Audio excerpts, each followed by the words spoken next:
নওশাদ সিদ্দিকী ভাইজান সংবর্ধনা জ্ঞাপন করছেন ডক্টর বাবা সাহেব আম্বেদকরের যোগ্য পৌত্র প্রকাশ আম্বেদকর জিকে। উনি দুবারের ইলেক্টেড মেম্বার ছিলেন, মেম্বার অফ পার্লামেন্ট ছিলেন, আর একবার রাজ্যসভা সাংসদ ছিলেন। এখন মাইক্রোফোনে যাবেন। প্রকাশ আম্বেদকর জি বক্তব্য রাখছেন, করতালি দিয়ে একবার अभिनंदन জানানো হোক। हमारे हिंदुस्तान में दलित, आदिवासी और मुसलमान अल्पसंख्यकों को जो अधिकार दिया गया है संविधान में, उसी संविधान का उपकार जो था बाबा साहेब भीमराव अंबेडकर के उत्तराधिकार प्रकाश अंबेडकर जी आपके मंच पे है। उनको लेके वही लड़ाई आज का हिंदुस्तान करेगा, ये हम लोग वादा करते हैं। मैं आप सभी की माफी चाहूंगा, बंगाली मुझे आती नहीं है, मैं आपसे हिंदी में ही बात करूंगा। बाजाए इंडियन सेक्युलर फ्रंट के चेयरमैन और एमएलए नौशाद सिद्दीकी जी, सम्मानित मंच, उपस्थित सभी भाइयों बहनों और प्रेस के पत्रकारगण, आज का जो दौर है, ये दौर मैं मान के चलता हूं कि एक चैलेंज का दौर है।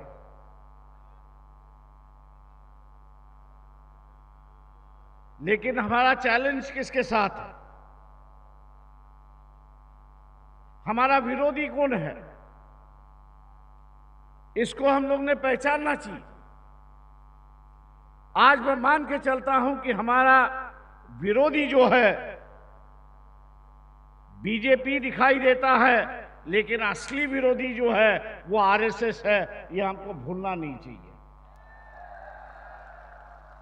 असली विरोधी जो है वो आरएसएस है, उनकी विचारधारा।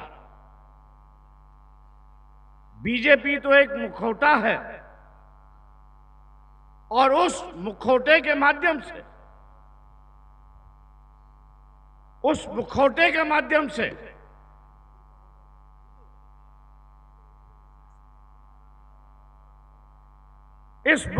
के माध्यम से राज्यों की और केंद्र की सरकारें अपने कब्जे में ईवीएम के माध्यम से ले रहे हैं। ये ईवीएम जब तक हम लोग हटाते नहीं, ये ईवीएम जब तक हम लोग हटाते नहीं, तब तक ये लड़ाई कठिन है, ऐसा मैं मान के चलता हूं। और हम लोग को सतर्क रहना चाहिए, ऐसा मैं मानता हूं। एक बीच में जो है हम लोग ने एक जुलूस निकाला था, उस जुलूस की जो डिमांड थी, जो मांग थी, वो यही था कि ये जो आरएसएस है, ये अभी तक इसका पंजीकरण क्यों नहीं हुआ, ये रजिस्टर क्यों नहीं हुई? क्या ये कानून के ऊपर है? क्या ये देश से मानती है या नहीं मानती है? एक बवाल हम लोग ने खड़ा किया है। और मैं मान के चलता हूं कि वेस्ट बंगाल में भी आप अगर इस इशू को उठाएंगे कि छोटी छोटी संस्थाएं हैं, वो अपने आप को पंजीकरण करती है, रजिस्टर करती है, लेकिन आरएसएस क्यों नहीं करती? सवाल यह है कि ये अपने आप को बताना चाहते हैं कि हम संविधान के ऊपर हैं, हम इस संविधान को नहीं मानते, और इसलिए उनका नारा है कि पूरी सत्ता अगर आई तो हम इस देश का संविधान बदलते रहेंगे। ये एक सबसे बड़ा चैलेंज है, ऐसा मैं मान के चलता हूं। ये उनकी जो शपथ है 1950 में जब संविधान स्वीकारा गया तब उन्होंने ली थी। इस देश में 14 अगस्त पाकिस्तान का स्वतंत्र दिन है, 15 अगस्त जो है वो भारत का स्वतंत्र दिन है। आरएसएस ने 14 अगस्त की दिन होली मनाई थी और 15 अगस्त के दिन इन्होंने काला दिन करके माना था। ये इनका इतिहास है। भैया आपने ये काला दिन क्यों माना? इस देश पे जो प्रथा हुई कि देश का स्वतंत्र दिन काला दिन मनाने की जो परंपरा आई, वो परंपरा आरएसएस से शुरुआत होती है। ये हम लोग को ध्यान में रखना चाहिए। दोस्तों, आदिवासी समुदाय से मैं कहूंगा कि 70 साल हुए, आजादी के 70 साल हुए, लेकिन 70 सालों में जो बाबा साहब ने कहा था कि आदिवासियों को हिंदू कानून लागू नहीं होगा क्योंकि उनकी परंपरा जो है, उनकी नीति जो है, उनका कल्चर जो है वो अलग है और इसलिए एक अलग से आदिवासियों के लिए कानून होना चाहिए। जितने भी आदिवासी नेता बैठे हुए हैं मैं उनसे आग्रह करता हूं, जितने भी आदिवासी नेता हैं उनसे आग्रह करता हूं कि इस देश के अंदर आपको अगर बिरसा मुंडा की तरह, इस देश के अंदर बिरसा मुंडा की तरह अगर आपकी पहचान बनानी है, अलग से एक पहचान बनानी है, तो आपको आदिवासियों का सम्मेलन लेकर यह मांग करनी होगी कि 70 साल के बाद भी जो कानून आदिवासियों के लिए बना नहीं है वो इस देश में बनना चाहिए और उसकी हम लोग मांग यहां पर करते हैं। आदिवासियों ने जिस तरह मुसलमानों ने अपनी एक पहचान बनाई है, जिस तरह मुसलमानों ने अपनी एक पहचान बनाई है, उसी तरह आदिवासियों ने भी अपनी एक पहचान बनानी चाहिए। ऐसी एक परिस्थिति है। दोस्तों, हम लोग आपस में लड़ते रहेंगे, लेकिन मैं आगाह करना चाहता हूं, जिस तरह से सोशलिस्ट मूवमेंट इस देश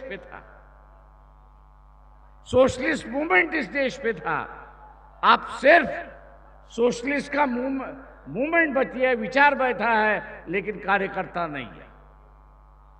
मैं वामपंथियों से भी कह रहा हूं, एक जमाने में उनका संगठन था, देश भर में उनका संगठन था, लेकिन फिलहाल वामपंथी सिर्फ 2 ही राज्यों तक सीमित रह चुके हैं, एक केरला और एक वेस्ट बंगाल। ये 2 ही राज्यों तक सीमित बैठे हैं। मैं उनसे आग्रह करता हूं कि आज देश की हालत को देखते हुए अगर लेफ्ट विचारधारा बचाना चाहते हो, इसका विकास करना चाहते हो, तो समझौते की राजनीति के लिए तैयार हो जाओ, वरना दूसरे राज्यों से जैसे अब मिट गए वैसे यहां से भी मिटना अपना शुरुआत हो जाएगा। मैं एक लॉस मानता हूं उसको, मैं इसको जो है लॉस मानता हूं। ये एक बहुत भारी नुकसान होगा देश को अगर वामपंथियों की ताकत अगर कम होती है। अगर वामपंथियों की ताकत अगर कम होती है तो ये देश का सबसे बड़ा नुकसान होगा। और इसलिए वामपंथी नेताओं से मैं अपील करता हूं कि नजाकत को देखिए, वक्त को देखिए और वक्त के मुताबिक चलना आप सीखिए। दलितों ने अपनी आइडेंटिटी जो है वो बरकरार रखी है। कई बार उस पर हमला हुए, मिटाने की कोशिश हुई, लेकिन राज्यों में अंदर दलितों ने अपनी एक आइडेंटिटी बरकरार रखी है। मैं अब उनसे कह रहा हूं कि बाबा साहब ने संविधान के माध्यम से इस देश के अंदर जो आर्थिक उत्पीड़न था, आर्थिक लूटमार थी, उसको रोकने के लिए बाबा साहब ने प्राइवेटाइजेशन को विरोध किया था और पब्लिक सेक्टर को बढ़ावा दिया था। प्राइवेट सेक्टर को विरोध किया था और पब्लिक सेक्टर को उन्होंने समर्थन किया था। आज इस देश के अंदर चाहे वो कांग्रेस हो सेंटर में थी तब, या बीजेपी हो अब है, ये प्राइवेटाइजेशन की ओर वहां पर बढ़ रहे हैं। प्राइवेटाइजेशन की ओर बढ़ना, इसका मतलब अपनी आर्थिक आजादी खोना है।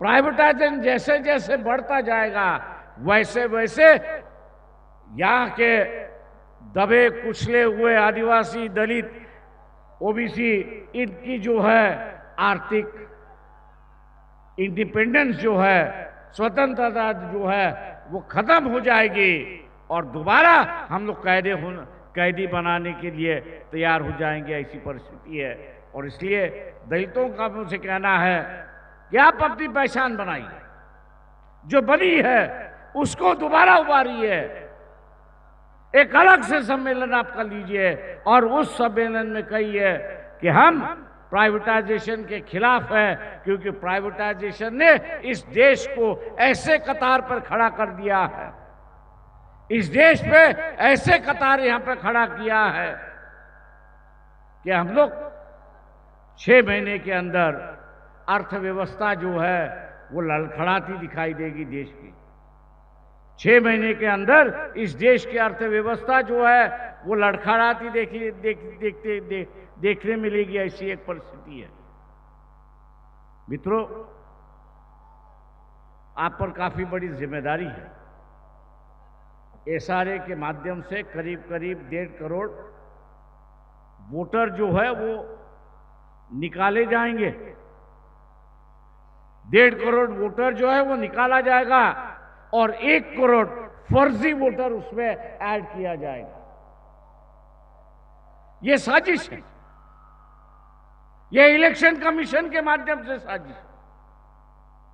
इस साजिश को आपको रोकना होगा और इस साजिश को अगर आपको रोकना है तो जो आरएसएस के खिलाफ है उसको बंद बनाना होगा।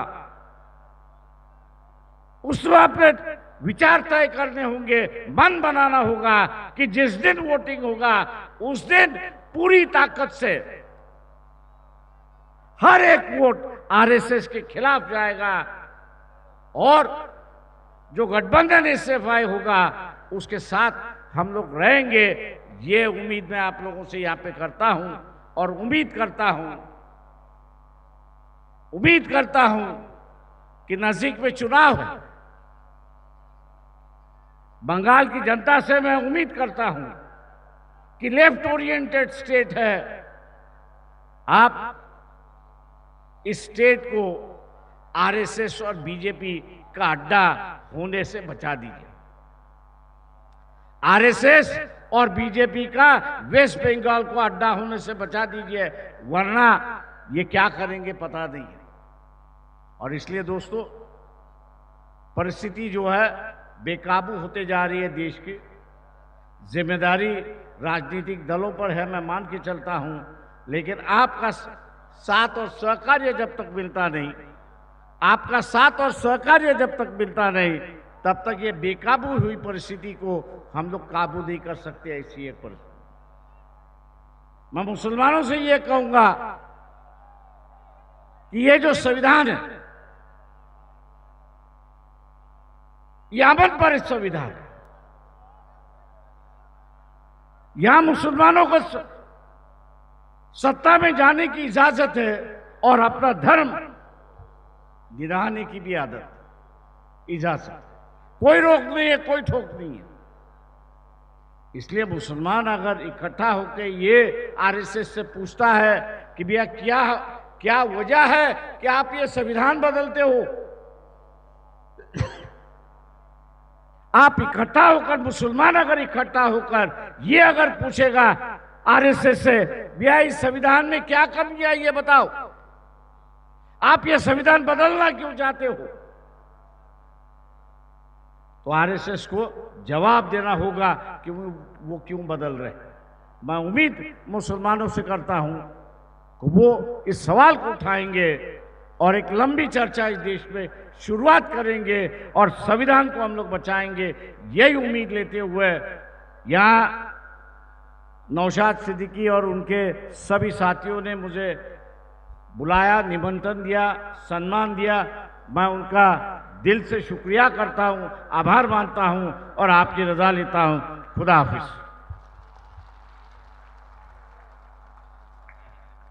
शुक्रिया।